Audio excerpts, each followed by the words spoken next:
네. 예. 자, 공야장편 황 선생님 읽으시죠. 네. 5. 공야장편. 내용의 대부분은 인물평이다. 공자는 공야장을 일러 사이로 삼을 만하다. 비록 감옥에 들어간 적이 있지만 그것은 그의 죄가 아니다라며 자기 딸을 주었다. 두 사람의 결혼에 대해서는 이 밖에 전하는 바가 없지만 인간적인 체취가 물씬 풍겨나는 이야기이다. 다음은 자공과 공자의 아내에 대한 평이다. 공자가 자공에게 말했다. 너와 아내 중 누가 나으냐? 자공이 대답했다. 제가 어찌 아내에 비할 수 있겠습니까? 아내는 하나를 들으면 열을 낳는데 저는 하나를 들으면 둘을 알 뿐입니다. 공자가 말했다. 그러하다. 나와 너는 아내를 따를 수 없다. 아내는 평생을 가난하게 살았다고 하니 자공과는 대조적인 인물이라고 할 것이다. 예. 이 첫 번째, 요 대목에서 보면 이 원문 먼저 보시죠. 이 위는 직접 합법도 되고 간접 합법도 된다고 그랬죠. 공자가 공야장에게 말했다도 되지만 공야장을 일러 말했다. 그러니까 평가해서 말했다. 이 첫자는요. 이게 그 아내 첫자지만 그 아내로 삼다라는 동사도 돼요. 그 다음에 아내로 삼다라는 얘기는 아내로 삼다, 뭐 장가로 그렇죠. 아내로 삼다, 그 다음에 아내라는 명사도 되고. 공야장은 아내로 삼을만 하다. 그러니까 딸을 줄만 하다 이런 뜻이에요. 그러니까 시집을 동사 이 아내 뜻은 나중에 찾아보면 나올 거예요. 시집을 보내다. 시집을 보낼 만하다. 공야장에게 아내를 삼을 만하다. 제자예요. 비록 누의 지중. 요즘 말하면 뭐예요? 수갑? 네. 그러니까 영어의 몸이지만 비록 감옥에 있지만 그의 죄가 아니다. 아마 억울하게 뭐 데모하다 들어갔는지 그의 죄가 아니다. 라 말하고 자기 자식으로 뭐예요? 시집 보냈다. 그러니까 여기서 자는 뭐예요? 딸이겠죠. 그래서 다시 한번 여러분이 확인해야 될 게 뭐냐면 이 부자는요.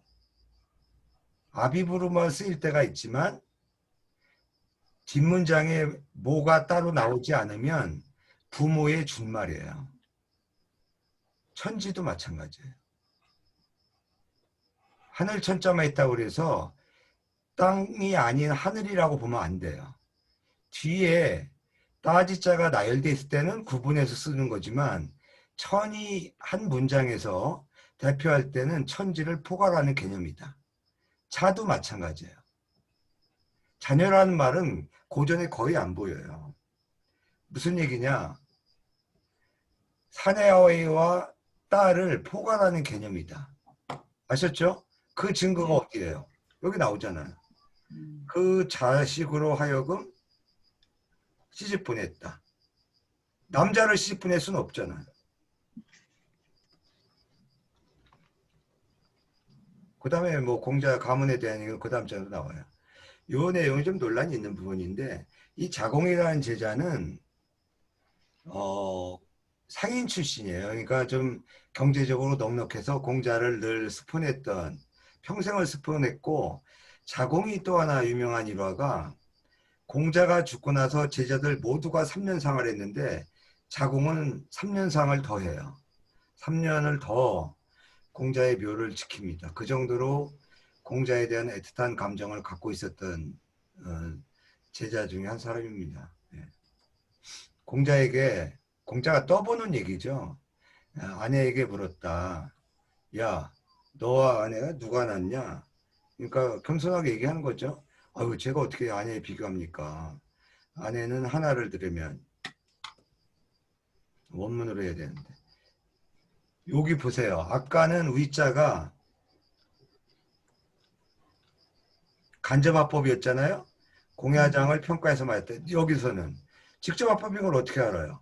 곧바로 대합이 이어지니까 이거는 공자가 자공에게 말했다라고 번역해야 된다는 거예요. 이 계집여자는 논어에서는 죄다 너여자의 의미를 써요.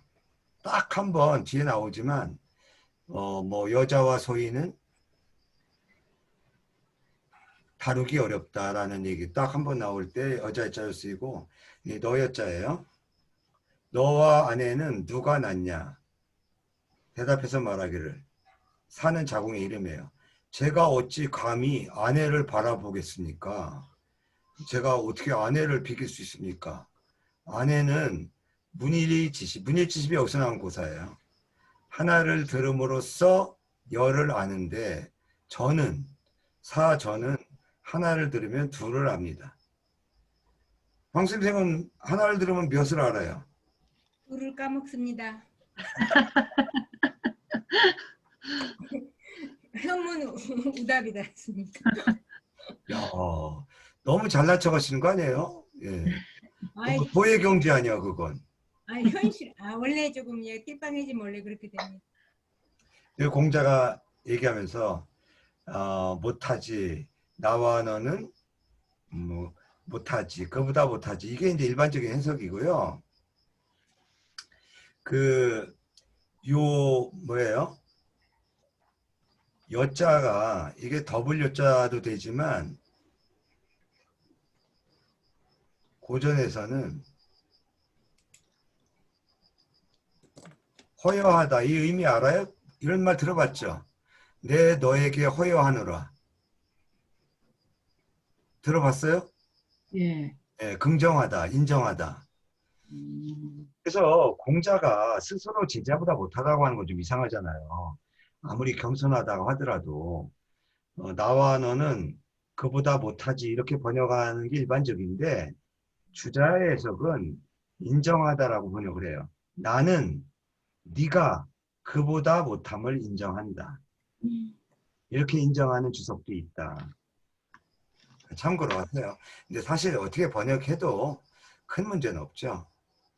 공자의 인간성을 우리가 엿볼 수 있는 대목이라고 할 수가 있죠. 이 글을 볼 때마다 되게 자공이 많이 섭섭했을 것 같다는 생각이 들어요. 경제적인 지원이나 이런 거는 자기가 다 했는데 맨날 공자는 뭐 아내만 말하고 그러면 자공 입장에서 참 섭섭하지 않았을까라는 생각을 많이 해요. 그게 안 선생님이 잘못이야. 다 깊은 뜻이 있는 거거든. 그리고 또 하나는 아내는 요절했잖아. 예. 그리고 여러 가지 이게 이제 요절 전의 얘기인지 요절 전의 얘기 같긴 한데 아내가 이제 불우하게 사는 거에 대해서 좀 안타깝게 여겼던 측면도 있고 그런 것이지. 그거를 실질적으로 왜 A한테만 잘해주고 나한테만 이렇게 안 해주냐. 그렇게 생각하면 안 되지. 우리 오늘 김병수는 안 들어왔지만 아주 요새 점점 도가 심해져요. 아니, 문자에다가도 아주 요새는 입에 달고 살아. 전화 통화할 때도 스승님 말씀이 옳습니다. 그래서 제발 그 얘기 좀 쓰지 마라. 그냥 선생이라는 말도 감지덕지하다. 근데 아니야 문자에도 그냥 문자도 하기 겁나죠. 아직 인생을 모르는 것 같습니다. 무상이란 단어를 정확히 모르는 것 같습니다. 스승이라는 말이나 왜 이렇게 부담스러운지.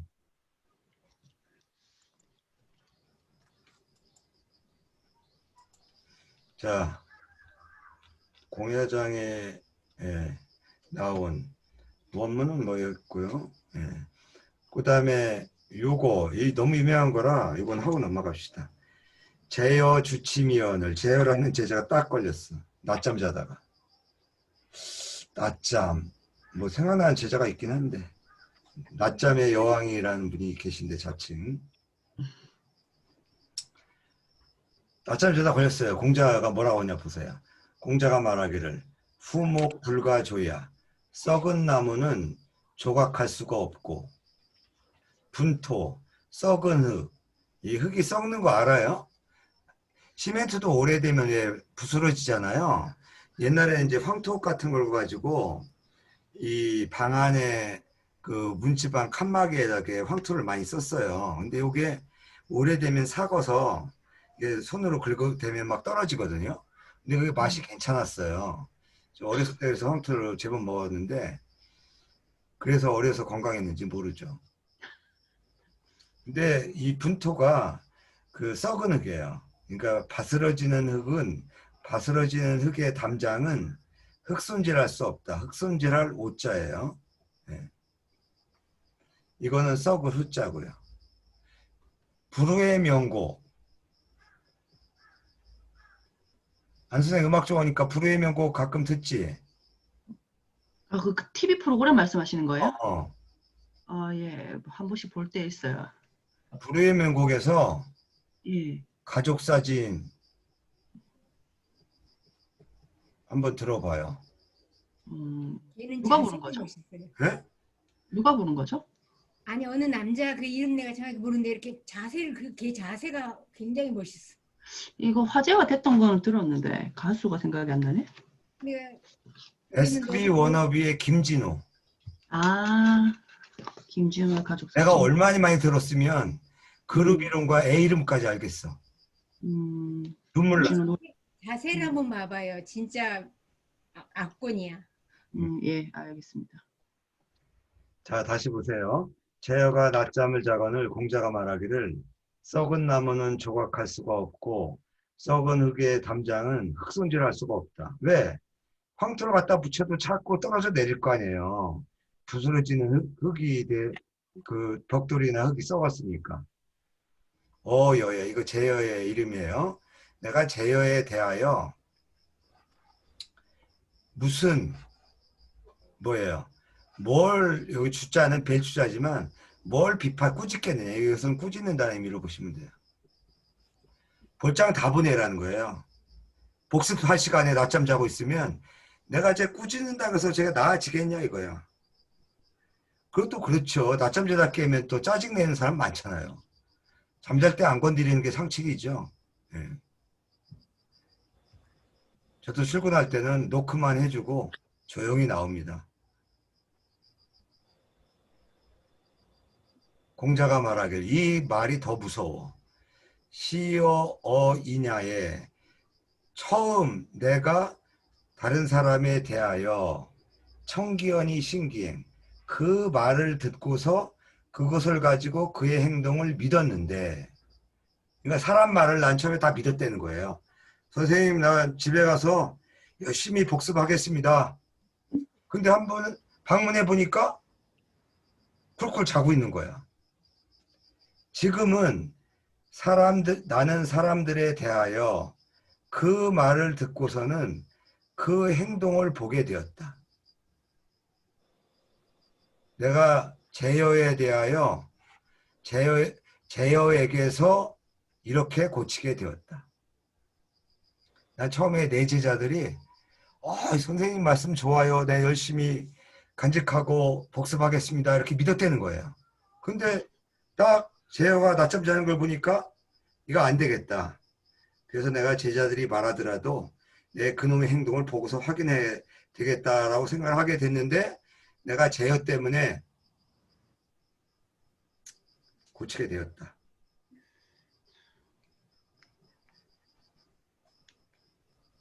조용하네. 네. 낮잠 한 번 잤다고 좀 말이 너무 심한 것 같아요. 아마 그거 말고도 평소에 눈밖에 난 행동들이 있지 않았을까요?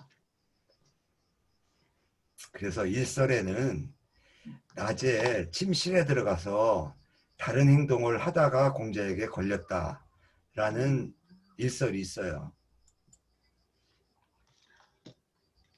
근데 그것도 뭐 그렇게 크게 비난할 일은 아니잖아요. 네. 예. 그 다음에 수리편 하나만 더 하죠. 가만히 있어봐. 아까 마이크 되는 분이 또 누가 있었죠? 송미규 선생님. 송미규 선생님 한번 읽어보실래요? 네. 수리편. 네. 수리편. 심하도다 나의 노새하며 오래되노라 내가 주공을 꿈에 다시 못 본 것이. 주공은 주나라의 건국공신으로 공자가 늘 이상적인 정치가로 생각했던 인물이다. 변변치 못한 예물이라도 가지고 와서 가르침을 청하는 사람에게 내 일찍이 가르침을 거절한 적이 없다. 속수는 가르침을 구하는 자가 스승을 처음 만나는 자리에서 건네는 예물로 건육이나 건어물을 가리킨다. 예의 표현 가운데서도 가장 가벼운 것이다. 요즘 말로 하면 입학금 정도라 할 수 있을 것이다. 분발하지 않으면 이끌어주지 않고 표현할 말을 찾지 못해 더듬거리지 않으면 도와주지 않고 하나를 가르쳐 세 가지를 알아듣지 못하는 자에게는 되풀이하지 않을 것이다. 우리가 흔히 쓰는 개발이라는 말은 여기서 비롯되었다. 거친 밥을 먹으며 물을 마시고 팔을 괴어 베개로 삼아도 또한 즐거움이 그 가운데 있으니 의롭지 않은 부귀는 내게 뜬구름과 같다. 앞에서 든 어질도다 아내여 라는 구절과 잘 어울리는 내용이다. 공자는 괴이적인 것과 힘으로 하는 것, 어지러운 것, 귀신에 대해서는 말하지 않았다. 이것은 공자가 직접 한 말이 아니라 다른 사람이 보고 들은 바를 기록한 것이다. 네, 수고하셨습니다. 목소리 상당히 젊으시네요. 감사합니다. 학교 가는 날 얼굴 좀 확인해야 되겠다. 선생님은 내 얼굴 알아요? 네. 근데 왜 내가 우리과 면접할 최연소 면접할 때 안 봤나요? 네. 그렇구나. 알겠습니다. 열심히 하세요. 감사합니다. 예. 이것도 유명한 그 고사죠. 몽견주공이라고 하는 말로. 그리고 이제 처음 듣는 학생들을 위해서 잠깐 설명하면 주공이라는 사람이 어떤 사람이냐면 나중에 이제 수업을 계속 듣다 보면 이 하은주 3대 시기에 대해서 대체적으로 알 텐데 이 주나라는 이제 전반부 서주와 동주로 나뉘어져요. 예, 동주의 전반부는 또 춘추 시기와 전국 시기로 나뉘어지고요. 요 시기를 통일한 게 이제 진시황의 진나라예요. 이 흐름은 염두에 두고 있어야 돼요. 그러니까 동주 시기, 춘추 전국 시기 한꺼번에 부를 때 동주 시기, 춘추 전국 시기는 그야말로 이제 공자가 춘추 말에 태어났거든요. 제자백가가 다 요 시기라고 하면 되고 이 시기는 결국 말하자면 정치적으로 혼란기예요. 그러니까 이 이전에 가장 안정된 이상적인 시기가 서주 시기인데 이 서주라는 왕조가 어떻게 창업됐냐면 무왕이라고 하는 문왕의 아들 무왕이라고 하는 주나라는 아주 조그만 나라 있어요. 본래 서쪽에. 근데 이제 요 무왕 시기에 쿠데타를 통해서 그 왕조를 창업했는데 이 쿠데타 할 때 결정적인 공헌을 한 사람이 병법적인 외교나 무력적인 측면에서는 강태공, 그 다음에 이 전략이라든가 이슈, 그 다음에 그 정책 방안에 있어서는 아우였던 주공, 무왕의 아우였어요. 근데 이 주공이 그러니까 무왕은 또 일찍 돌아가셔요. 근데 그 아들 성왕을 성인이 될 때까지 보필하고 주저없이 왕위를 계승해 줍니다. 이때부터 중국 역사에서 장자 상속제가 확립돼요. 또 다른 말로 말하면 가부장제가 확립이 되는 거예요. 그러니까 유교윤리적으로 보면 장자 상속제가 이때 역사적으로 확립돼요. 이게 여러 가지 이제 배경이 설명하려면 복잡한데 이거는 은대의 그 정치적인 혼란에서 비롯된 학습 효과예요. 우리가 각골문을 통해서 은대 왕조 교체를 보면요. 부자 간의 정권 상속이라는 게 형제끼리 싸우다가 성된 경우보다 적어요. 그러니까 옛날에는 태자 제도라는 게 없었어요. 은대까지는. 그러니까 무슨 얘기예요? 군왕이 갑자기 유고시에 일이 터졌을 때 어떻게 되겠어요? 갑자기 그 정치 사회가 혼란스럽지 않겠어요? 오늘 어느 유튜브에 보니까 벌써 김정은이 실권을 잃었다. 김여정하고 김정은이 쿠데타 당했다는 소리 있다. 이렇게 뭐 일설에 그거야 뭐 수시로 나온 거라 할 말이 없지만 북한도 진짜 딜레마일 거예요. 그 김정은의 그 쌍둥이 배를 보면 건강이 좋을 리가 없겠죠. 그 건강 좋겠습니까? 여러분 볼 때. 난 그거를 인격이라고 걷는 모습 보면 야, 심각하던데. 심각하죠. 아니 옛날에 그 김일성도 왜 목 뒤에 혹 때문에 골치 아팠고 김정일은 뭐 때문에 죽었죠? 그렇죠. 김정일은 그렇게까지 김정은과처럼 배는 안 나왔잖아. 배가 예, 나오긴 그 정도는 나왔어도. 아닌데. 예. 근데 그 김정은의 아들은 아직 어려서 준비가 안 됐잖아요.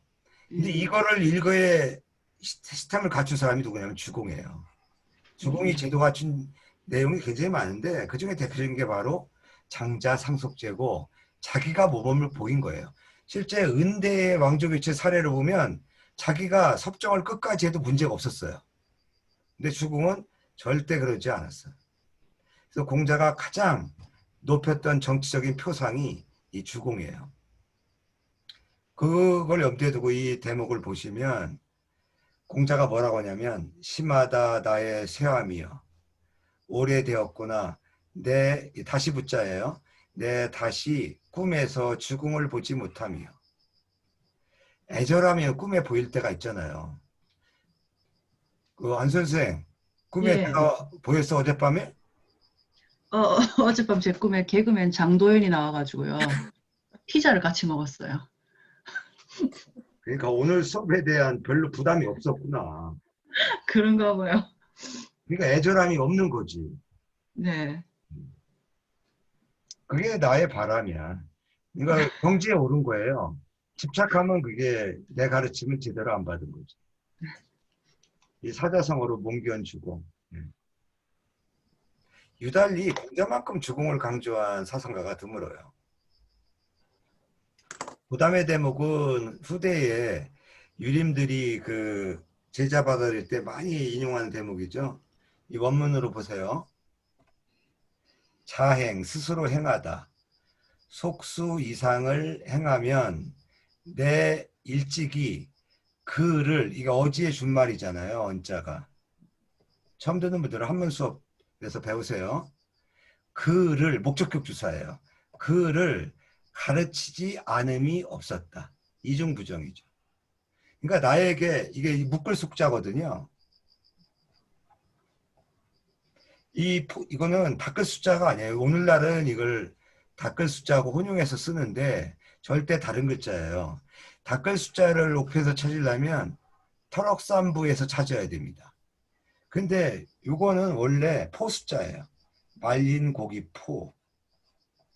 육포 좋아하시죠? 예. 저도 육포 좋아하는데 마트 가서 육포 살까 말까 맥주 살 때 꼭 근데 안 사고 올 때가 많아요. 왜냐면 이게 오징어포도 그렇고 왜 이렇게 첨가물이 많아요. 음. 난 그게 너무 안타까워. 그냥 그 육포만 하지. 참기름 정도는 바르지. 제가 또 입이 고급이라 예전에 큰누님이 우리나라에서 유명한 조리사 중에 한 분인데 이 주부클럽 연합회 대표 요리사였었는데 이 양반이 그 육포 만드는 거 보면 직접 고기를 사다가 얇게 저며가지고요. 지붕에다 말려요. 그럼 이 파리들이 얼마나 좋아요. 파리들이 와서 똥도 싸고. 근데 또 다 마른 다음에 찢어 먹어보면 그게 또 맛이 기가 막혀. 그 파리똥에 어떤 가미 요소가 있는. 첨가물. 네? 파리통에 첨가물인데 첨가물. 다른 거 안 넣어요. 참기름만 발랐지. 음. 근데 요새 그 6% 유명한 그 사다 먹어보면 그 맛이 안 나더라고요. 근데 옛날에는 이제 계란 같은 것도 있었겠지만 대표적으로 스승에게 처음 찾아갈 때 그걸 태백이라고 그래요. 스승을 찾아갈 때 첫 예물이 이게 포가 많았던 거예요. 왜냐하면 안 상하니까. 그러니까 포 한 묶음만 가지면 누구라도 다 가리켰다. 그런 얘기예요. 그러니까 그 어떤 뭐 우리나라 퇴계 선생도 마찬가지고 그리고 이제 예법이 뭐냐면 공자는 그런데 퇴계 선생은 선별해서 받았죠.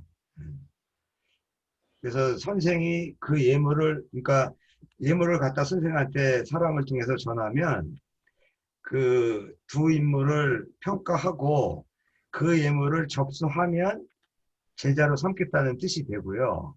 그 패백을 반려하면 돌아가라는 뜻이에요. 그래서 참 조선시대 때 에피소드가 많았죠. 그 얘기는 너무 기니까 생략하겠습니다. 그 다음에 사제 간의 관계, 여러분이 꼭 새겨야 될 거. 제자들에게 한 말이에요. 제자들을 가리키지만 분발하지 않으면 열어주지 않고, 이것도 마찬가지예요. 힘쓰지 않으면 펴주지 않는다. 그 다음에 얘기가 유명한 거일 반삼이라는 사자성어예요.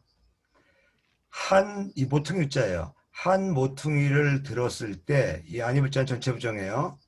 새 모퉁이로서 되돌리지 않으면 반복하지 않는다. 그러니까 스승이 하나의 딱 힌트를 줬으면 적어도 3배는 분발해서 노력하지 않으면 재방송 않는다.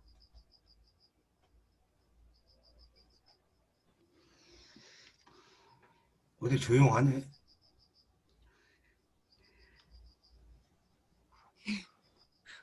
자신 되게 노력하고 있는 중입니다.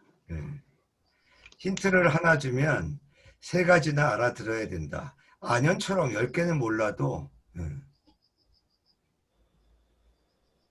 그다음에 이제 공자의 그 평소에 검소한 태도죠. 반소사, 이거는 먹을 식자가 아니라 밥사자로 읽어야 돼요.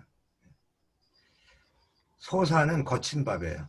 거친 밥을 먹으며 물을 마시면서, 곡괭이 침 유명한 얘기죠.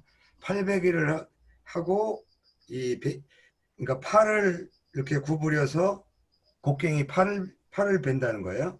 팔을 구부려 베개로 삼으면 즐거움이 또한 그 가운데 있으니 불의하면서 부하고 또한 귀한 것은 나에게는 뜬구름과 같다. 그러니까 나도 부귀를 바라는 사람이긴 하지만 의롭지 않은 방법으로서 부귀하고 싶진 않다. 그럴 바에는 차라리 거친 밥 먹고 물 마시고 팔베기하고 누워서 나를 되돌아보겠다. 많이 인용되는 대목이죠. 근데 여기서 조심할 거는, 저도 가끔 범하는 잘못인데, 팔베개로 하게 되면 처음에는 아주 편한데 자칫 잘못해서 잠들었다가 나중에 팔이 마비 돼가지고, 그런 경험 없으세요? 있어요. 그거 조심해야 되겠더라고. 일시적으로는 편한데 오래되면 난 마비되던데. 그 다음에 잡으러라는 뭐 책 제목도 있죠. 공자는 말하지 않았다. 괴력 난신을 두 글자씩 끊어서 번역하는 경우도 있고요. 괴이함, 그 다음에 힘에 관련된 거, 어지러운 거, 신비적인 걸 말하지 않았다. 이렇게 번역하는 것도 있고요. 두 글자씩 괴이한 힘과 잡신을 얘기하지 않았다. 이렇게 번역하는 경우도 있습니다. 공자의 인문주의적인, 현실주의적인 특성을 보여주는 대목으로 많이들 인용하죠. 자, 오늘 여기까지 하고요. 질문할 거 있으면 하세요.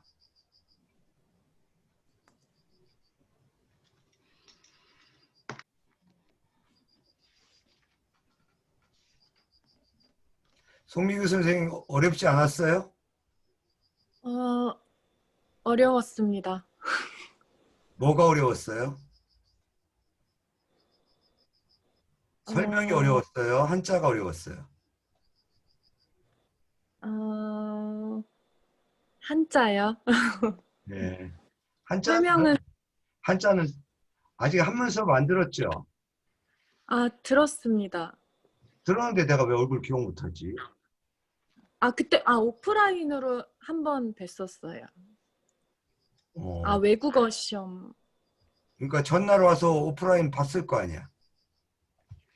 네. 한번 다른 수업은 제가 교수님 건 처음 수업 듣는 거고요. 외국어 시험 관련해가지고 한번 뵀었습니다. 내가 기억 못한 것 뿐이고. 저기 또 한 분이 누구지? 전인순 선생님은 마이크가 네. 안 되니까 뭐. 안 들리세요? 전인순 안 선생님 들리세요? 말씀 네. 들려요? 네, 들려요. 네, 어렵지 않으셨어요? 재밌었어요. 다행이네요. 아, 네. 편하게 들으시면 돼요. 이건 한자 수업이 아니고, 네, 네. 여러분이 이제 설명을 들으면 느낄 거예요. 그 원래적인 의미와 맛을 이해하기 위해서는 한자 자체를 모르더라도 연계시켜 설명하지 않으면 이게 설명이 붕 뜨게 돼요. 그러니까 한문을 외우라는 얘기는 아니니까 부담 없이 열심히 이해하려고 노력하시면 됩니다. 네, 네. 고맙습니다.